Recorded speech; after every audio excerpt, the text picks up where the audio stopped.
Welcome to our series of films acknowledging the great female literary authors that grace the Women's Library at Compton Verney.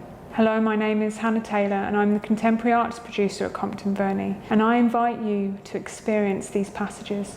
In the 18th century, for the English woman, reading was considered a political act, and debates increased on whether or not women should be allowed to read. Compton Verney has a strong history of inspiring women choosing to challenge.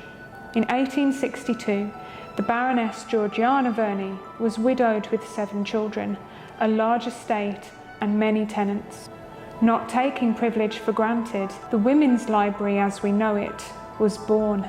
As the imitation books in the doorway suggest, Georgiana began to fill the library with only female writers of her time. Many of these books give us an insight into the inspiring woman she was, interested in science, philosophy, mythology, poetry, stories of travel, and women's rights. Also, at this time, a community began to emerge, breaking the silence of women long held, the Blue Stockings, a community of influential women who promoted female education. They were clear that there was far more to read about than just men. Throughout the mid-18th century, heated literary discussions were held over the fashionable new beverage, tea, and women such as Hannah More and Anna Barbauld discussed literature, science, philosophy, and politics. Compton Verney had strong links with the Blue Stockings. The Women's Library features books by several well-known Blue Stocking members. So, sit back and read with us. The shelves and the passages from the titles we find there, and hashtag choose to challenge gender bias, inequality, and acknowledge women's achievements. We will be presenting 4 texts over 4 weeks, read by 4 dedicated women who were inspired by Compton Verney and the Baroness who offered knowledge to those who scarcely had the opportunity to access it. My name is Elizabeth Bell. I originally started volunteering at Compton Verney about 2 years ago, helping with the Dementia Cafe.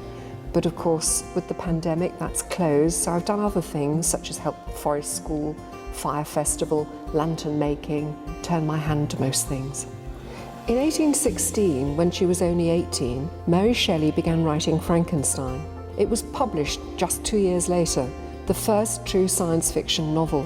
In Frankenstein, Mary considers the relationship between human beings and nature and taking responsibility for our actions. Victor Frankenstein makes a creature and then abandons it, raising the question as to who actually is the monster. In this excerpt, he finds the writings that inspire his experimentation.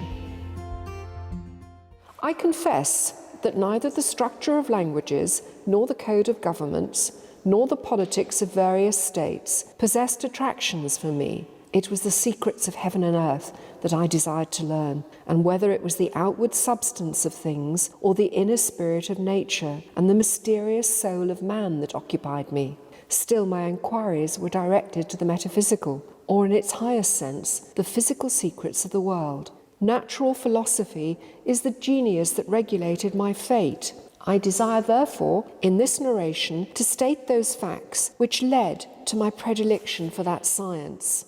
When I was 13 years of age, we all went on a party of pleasure to the baths near Thornton. The inclemency of the weather obliged us to remain a day confined to the inn.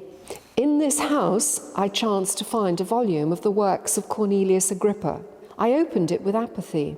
The theory which he attempts to demonstrate and the wonderful facts which he relates soon changed this feeling into enthusiasm. A new light seemed to dawn upon my mind, and bounding with joy. When I returned home, my first care was to procure the whole works of this author and afterwards of Paracelsus and Albertus Magnus. I read and studied the wild fancies of these writers with delight. They appeared to me treasures known to few besides myself. I have described myself as always having been imbued with a fervent longing to penetrate the secrets of nature. In spite of the intense labour and wonderful discoveries of modern philosophers, I always came from my studies discontented and unsatisfied. Sir Isaac Newton is said to have avowed, that he felt like a child, picking up shells beside the great and unexplored ocean of truth.